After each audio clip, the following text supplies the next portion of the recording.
मेरे बॉस ने मुझे लालच दे के अपने पास रखा जॉब की, और उसके बाद फिर वो मुझे जिस्मानी तौर पे इस्तेमाल करता रहा। उस शख्स ने मेरी ज़रूरियात को पूरी करने के लिए मुझे कपड़े उतारने पे मजबूर कर दिया। वो शख्स मुझे पूरा महीना इस्तेमाल करता रहा और मुझे बस यही कहता था कि मैं तुमसे निकाह करूँगा। मैं घर से तो निकली थी हलाल कमाने के लिए, लेकिन उस शख्स ने मेरी इज़्ज़त भी लूट ली। पर्सनल सेक्रेटरी का मतलब ये होता है कि लोग आपको सिर्फ अपने पास अपनी रखेल बना के रखना चाहते हैं। धोखा धोखा धोखा। सोशल मीडिया पर लड़कियों को जो जॉब मिलती है ये होता है सिर्फ एक धोखा। अस्सलाम वालेकुम नाज़रीन, आपका मेज़बान मुजाहिद ने अब आपकी खिदमत में हाजिर है और आप देख रहे हैं एमएन पॉइंट। नाज़रीन, मेरे मुआशरे के अंदर सोशल मीडिया पर ऑनलाइन जॉब्स मिलती हैं, जहां पर आपको तरह तरह की जॉब्स जो हैं वो ऑफ़र की जाती हैं। मेरे साथ बैठी आप जिस खातून को देख रहे हैं, ये खातून भी सोशल मीडिया पर एक जॉब की तलाश में होती हैं, लेकिन इनको जो जॉब मिलती है वो सुनने के बाद आप हैरान होंगे और आप इस चीज़ से मुहतात हो जाएंगे कि मेरे मुआशरे के अंदर इस तरह के लोग भी होते हैं, इस तरह भी आपको अपने चक्कर में फंसाते हैं। ये सारी कहानी है क्या, ये इन्हीं से जानते हैं। अस्सलाम वालेकुम। वालेकुम अस्सलाम। कैसी हैं, खैरियत से हैं? अल्लाह का शुक्र। क्या नाम है आपका? फातिमा नाम है मेरा। फातिमा, कितनी उम्र है? 28। 28 उम्र है। और क्या मामला बना है कि सोशल मीडिया पर जॉब ढूंढनी पड़ी? वैसे जॉब नहीं मिली? लाहौर के अंदर इतना बड़ा लाहौर है। नहीं, ये मसला नहीं है। एक तो जॉब मिल नहीं रही थी, और दूसरा ये मुझे कुछ लिंक्स आए हुए थे, क्योंकि मैं देखती थी अक्सर एडवर्टाइजिंग वगैरह, उसमें जॉब्स वगैरह आई हुई होती थी, तो मैंने कहा चलो मैं ट्राई कर लेती हूँ। मैंने लिंक जो थे वो ज्वाइन करे। उसके बाद उन्हीं में जो जॉब्स की आई हुई थी ऑफर्स लिंक्स वगैरह। किस चीज़ के थे? फेसबुक पर आपने देखे, गूगल पर देखे, व्हाट्सएप पर देखे, ये सोशल मीडिया किस प्लेटफॉर्म पर देखे? ये मैंने गूगल से देखे थे। जी, मैंने गूगल से देखे थे, कुछ इंस्टा पे भी थे, लेकिन ज़्यादातर मैंने गूगल से ही ज्वाइनिंग की थी। मैंने कहा था कि ये मतलब सही होंगे अगर यहाँ पे आ रहे हैं। आपको पता है गूगल पूरे वर्ल्ड पे चलता है।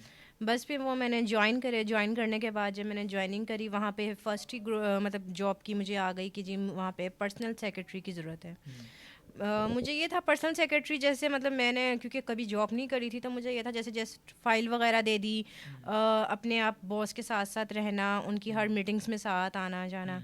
मैंने उनको कॉल की, उन्होंने कहा ठीक है आप अपनी प्रोफाइल सेंड करें। जब मैंने अपनी प्रोफाइल सेंड करी तो बस फिर उनके बाद उसने मुझे ये कहा कि आप ऐसा करें कि आप यहाँ पे आपकी ज्वाइनिंग स्टार्ट है। यानी कि आपने वहाँ से गूगल से लिंक उठाया, आपका जिसको आप बॉस कह रही हैं उसके साथ आपका राब्ता हुआ और उसने आपको कहा जी आप ज्वाइन कर लें। जी, उन्होंने कहा आप ज्वाइन कर लें। आपकी मतलब प्रोफाइल हमें समझ आ गई है, आप अपनी क्या सी। रिक्वायरमेंट्स थी वहाँ पर उनकी कि ये चीज़ें हमें रिक्वायर हैं, जो बंदा इस पर आयल होगा तो हम उसको जॉब देंगे? शुरू में तो बस उन्होंने ये कहा था कि आपकी ग्रेजुएशन कंप्लीट होनी चाहिए, अपनी सीवी फॉरवर्ड करें। जब मैंने सीवी फॉरवर्ड करी, क्योंकि मेरी सीवी ऐसी नहीं थी कि मुझे नहीं लगता था कि कोई मना करे, मुझे यही था कि शायद सिलेक्शन हो गई। उसके बाद वो कहते हैं जी हम आपको सैलरी पैकेज अच्छा देंगे। पर्सनल सेक्रेटरी का मतलब तो आप समझती ही होंगी। अच्छा, यानी कि आपको वो पर्सनल सेक्रेटरी रख रहे थे। जी, लेकिन मेरे माइंड में जो था पर्सनल सेक्रेटरी में, वो ये चीज़ थी कि जैसे मैंने आपको बताया मीटिंग में साथ साथ रहना, हर जगह साथ साथ रहना, बट उनका जो कंसेप्ट था वो कुछ और ही था। मसलन क्या था, क्या होता क्या है पर्सनल सेक्रेटरी? अगर कोई बंदा किसी लड़की को अपने पास रखता है तो इसका क्या मतलब होता है? उनका मतलब ये था कि मैं उनकी एक वाइफ की तरह साथ चलती, बगैर किसी निकाह के। यानी कि बगैर निकाह के हर वो नाजायज़ काम करती है एज अ पर्सनल सेक्रेटरी जो वो आपसे चाहते हैं। हाँ जी, बस उनके यही मकसद थे कि मतलब मैं उन्होंने मुझे फिर समझाया कि आपको पर्सनल का मतलब नहीं पता, पर्सनल में ये सब कुछ आ जाता है, आपने पूरी मेरी एक बीवी की तरह ज़िम्मेदारी निभानी है। जी, तो बस फिर मैंने उनको मना करा, कहते कि देखें अगर आप, ज़ाहिर बात है जॉब एक मजबूर लड़की ढूँढती है। ये आपका जो उसने आपको ये सारी चीज़ें बताई, आपको फर्स्ट टाइम जब आप वहाँ पर गई थी, आपने ज्वाइन करना था, तभी उसने ये सारी चीज़ें आपको बता दी थी कि इस तरह होना है, यही हमारी रिक्वायरमेंट?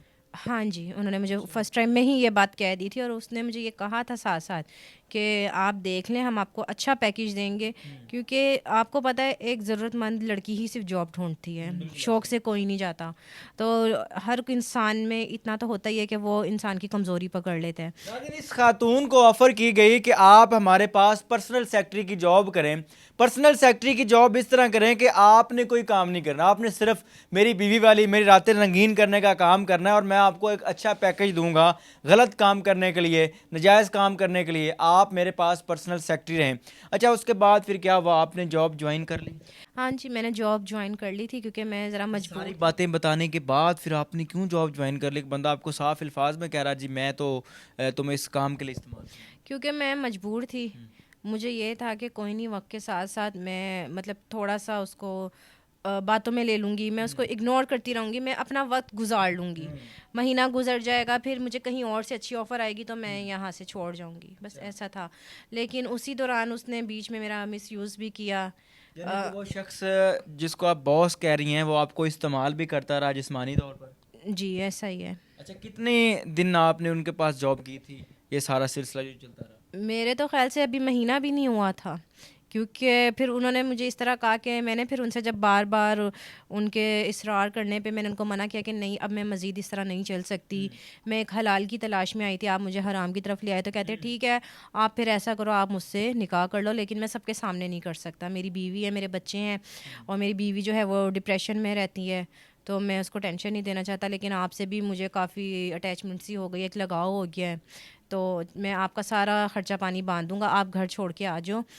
और अच्छा, उसने आपको आपका घर भी छुड़वा दिया? हाँ जी, मुझे कहते कि लेकिन यहाँ पर गौर कीजिएगा, वल्ला औरत ख़राब नहीं होती, उसको हमारी सोसाइटी ख़राब करती है, उसको इस सोसाइटी के अंदर मौजूद ऐसे लोग ख़राब करते हैं। जिसने इस खातून को अपनी पर्सनल सेक्रेटरी की जॉब ऑफ़र की, उसी शख्स ने फिर इसको अपने साथ जिस्मानी ताल्लुक़ बनाने पर मजबूर किया, उसी शख्स ने फिर इनको निकाह का लालच दिया, चलो मैं निकाह कर लूँगा, और दूसरी जानिब इनको लालच ये था कि चले मैं इनसे निकाह कर लूँगी, एक तो ज़िंदगी बेहतर हो जाएगी, दूसरा ये जो सारा गलत काम, गंदा काम जना कर रहा है, ये हलाल के ज़िम्मे में आ जाएगा, हमारा हलाल हो जाएगा। अच्छा, उसके बाद क्या होता है? बस फिर उसके बाद मैं उसके कहने पे आके अपना घर बार छोड़ दिया मैंने, क्योंकि मैं घर से ज़रा थोड़ा मजबूर थी। पहले मेरे वालिदैन नहीं थे और मैं अपनी खाला की तरफ रह रही थी। मजबूरी क्या थी? वालिदैन किधर गए, डेथ हो गई, जी, छोड़ गए, बहन भाई सारे किधर? उनकी बचपन में ही डेथ हो गई थी। मेरे तो मेरे खाला ने मुझे पाला था, लेकिन बहन भाई नहीं है? नहीं, मेरा कोई नहीं अकेली हैं है। आप? जी, मैं अच्छा। अपनी खाला के पास रहती थी। तो आपको पता है महंगाई का दौर इतना है, तो मैं अब उन पे बोझ नहीं बनना चाहती थी, तो इसलिए मैं जॉब की तरफ आई थी। उनका इतना एहसान था कि उन्होंने मुझे पढ़ाया लिखाया, तो मैं भी चाहती थी कि मैं उनकी कुछ हेल्प कर सकूं। लेकिन मेरी किस्मत में ये सब होना था, ना मैं उनकी हेल्प कर सकी, ना मैं घर की रही, ना मैं घाट की रही। फिर उसके बाद उसने बंदे ने मुझे कहा आप ना हॉस्टल चली जाओ, मैं वहाँ पे आपका महाना भेजता रहूँगा, और जब जब मुझे आपकी ज़रूरत होगी मैं आपको बुला लूँगा। यानी कि जब मुझे तुम्हारे जिस्म की ज़रूरत होगी, साफ लफ्ज़ों में कहूँगा, मैं आपको तब बुला लूँगा, ऐसे जी, कहते हैं? ऐसा ही है, ऐसा ही है। कितनी देर फिर ये सारा सिलसिला चलता रहा? बस फिर मैंने उसके कहने पे आके अपना घर बार छोड़ दिया और मैं हॉस्टलाइज हो गई। जब मैं वहाँ गई तो वहाँ पे एडवांस पेमेंट करनी थी, वो तो इसने मुझे दे दिए, 10,000 उसने मुझे एक दे के भेज दिया। उसके बाद से मैं वहाँ पे रोज़ाना कॉल करती रही, मैं आज मीटिंग में हूँ, आज मैं इस शहर में हूँ, आज उस शहर में हूँ। रोज़ाना मुझे इस तरह डालता रहा। मैंने कहा ठीक है, अब मैं यहाँ पे सब कुछ छोड़ छाड़ के आ गई हूँ, अब निकाह के लिए ठीक है, अपने भी गवाह लाओ, मेरे भी कुछ यहाँ पे हॉस्टल पे जान पहचान हो गई है, मैं भी गवाह लाती हूँ। बस उसके बाद से उसका नंबर ही बन जा रहा है। यानी कि जब आपने उसको इसरार किया कि आप मेरे साथ निकाह करें, मैं भी जो है वो निकाह के लिए गवाह तैयार करती हूँ, आप भी लेके आओ, हलाली रिश्ता कायम करते हैं, उसके बाद वो शख्स नंबर वगैरह बंद कर गया? नंबर वगैरह बंद कर गया। शुरू शुरू तो मुझे टालता रहा। मैं आज दूसरे शहर आया हुआ हूँ, आज काम के सिलसिले में वहाँ आया हुआ हूँ।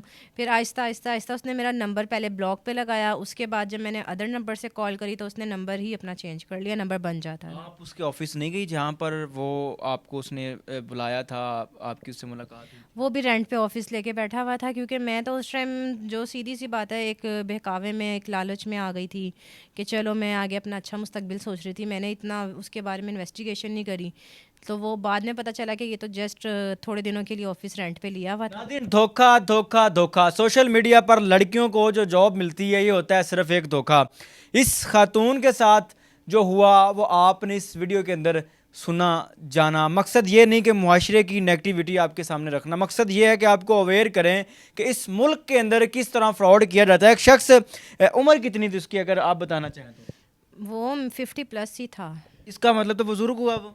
नहीं, अपने आप को काफ़ी मेंटेन करके रखा हुआ था यानी कि उसने। एक शख्स जो 50 साल प्लस उम्र का बंदा था, उस शख्स ने इनको जॉब ऑफर की पर्सनल सेक्रेटरी की।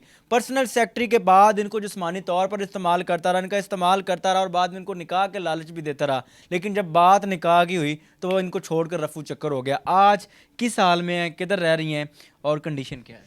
बस क्योंकि मैं फिर अपनी खाला के घर को छोड़ के हॉस्टल आ गई थी, तो अब मेरा रहना बहुत मुश्किल हुआ है। मैं हॉस्टल में होती हूँ, लेकिन मैंने अब वहाँ पे भी महीना देना होता है। वहाँ से भी मुझे वार्निंग आ गई है कि बस ठीक है 2-3 महीने, क्योंकि मेरा वहाँ पे एक अच्छा म्यार रहा, अच्छी मेरी अंडरस्टैंडिंग रही, तो उन्होंने मुझे इतना बर्दाश्त भी किया। अब उन्होंने मुझे कह दिया कि ठीक है, अब आपका यहाँ पे कुछ ही दिन है, अगर आप यहाँ पे अपनी जो भी यहाँ की हॉस्टल की फ़ी वगैरह है आप करती हैं तो ठीक है, वरना आप यहाँ से जाएँ। 28 आपकी उम्र है, आपने शादी क्यों नहीं की? मैं क्योंकि बताया कि मैं मेरी खाला के साथ रहती थी, मैं बस यही था कि मैं अपने लिए कम से कम इतनी पूरी ज़िंदगी उन्होंने मुझे पाला, तब मैं अब अपना जहेज़ वगैरह खुद से करके अपनी आगे अच्छी ज़िंदगी खुद इस तरह गुजारूँ, मैं उन पे बोझ ना बनूँ। आज सोशल मीडिया पर आने का आपका मकसद क्या है, क्यों आई है? मेरा मकसद तमाम उन लड़कियों को आगाह करना है जो अभी जिनको नहीं पता, जिस तरीके से मैं अनजान थी, मुझे नहीं पता था, मैं एक दौलत के और एक कहने के एक अच्छी जॉब के ख्वाब में आके मैंने ये सब जो कदम उठाया और आज उसका नतीजा मैं भुगत रही हूँ। तो मैं उनको सबको यही कहूँगी कि आप सोच समझ के कहीं भी जाएं, इस तरह मत जाएं, पहले पूरी तस्दीक करें, आप देखें कि वो ऑफ़िस लीगल है, वो बंदा ठीक है, और पूरी मतलब आप मालूमात करके इस तरह जाएं, कभी भी इस तरह अकेले मत जाएं। और अगर जाती भी हैं तो कोई भी अगर आपको इस तरह की ऑफ़र देता है तो प्लीज़ ऐसा कदम मत उठाएं जो मैंने उठाया है। अच्छा, इस वीडियो के अंदर जितने अल्फाज इस्तेमाल किए गए हैं, आपके अपने आपको कुछ सिखाया, कुछ बताया तो नहीं गया? नहीं, देखें, अगर ऐसा होता, आप सवाल मुझसे डायरेक्टली सब कुछ कर रहे हैं, ठीक है। अच्छा, ये वीडियो हम सोशल मीडिया पर अपलोड कर सकते हैं, पब्लिक अवेयरनेस के लिए हम सोशल मीडिया पर डाल सकते मेरे यहाँ आने का मकसद ही यही था। हैं? इजाज़त है? जी, आप पूरी ये दास्तान है इस खातून की जिसको सोशल मीडिया पर जॉब ऑफर की जाती है, उसके बाद आज ये अपना सारा कुछ लुटवा के बैठी है। घर से तो ये निकली थी रिज़्क़े हलाल कमाने के लिए, लेकिन अपनी इज़्ज़त तक लुटवा के आन बैठी है। इस कहानी से आप क्या सीखते हैं? ये वीडियो मेरी पाकिस्तानी उन बहनों के लिए जो कि सोशल मीडिया पर अक्सर जॉब ढूंढती हैं और बाद में उनके साथ भी कोई इस तरह का हाथ ना हो जाए, ये वीडियो उनके लिए। इस वीडियो से आप क्या सीखते हैं? अपनी कीमती राय का इज़हार ज़रूर कीजिएगा। देखते रहिए एमएन पॉइंट। अल्लाह निगहबान।